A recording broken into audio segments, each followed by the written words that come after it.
ভেজা কাপড়ে জলের ঘটি নিয়ে এখন তোমাদের পূজা দিদি কোথায় যাচ্ছে পুজো করতে, চলো সেটাই তোমাদের সঙ্গে বলবো।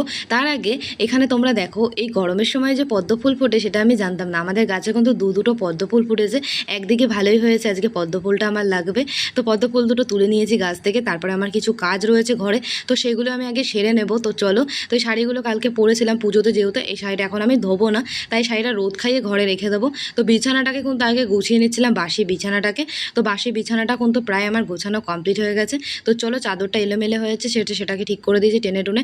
তো এগুলো গোছানো হয়ে গেছে। এখন ঘরের ভেতরটাকে খুব সুন্দর করে কিন্তু আমি ঝাঁট দিয়ে নিয়েছি। তো ঘর বারান্দা বাইরে আমার ঝাঁট দেওয়া কিন্তু প্রায় কমপ্লিট হয়ে গেছে। তো এখন আমি ঘরের ভেতরটাকে সুন্দর করে মুছে নেব।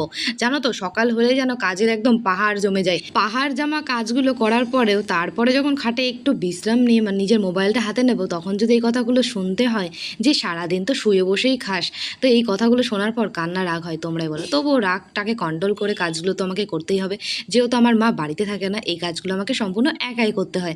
তো যাই হোক, কাজগুলো তো জল দিয়ে বাসি উঠোনটা ঝাঁট দিয়ে নিয়েছিলাম, তারপর বাসনগুলো মেজে ঘরে রেখে এসে তো মায়ের আর আমার কিছু জামা কাপড় ছিল, তো সেগুলো এখন আমি ধুয়ে নিলাম। আর জামা কাপড়গুলো ধুতে ধুতে কিন্তু একেবারে ব্রাশটাও আমি করে নিয়েছিলাম। তো এখন জামা কাপড়গুলো শোকাবার জন্য আমি রোদ্দুরে মেলে দিয়েছি। তো চলো এবার স্নানটা তাড়াতাড়ি করে সেরে নিয়ে তারপরে কিন্তু আমাকে যেতে হবে।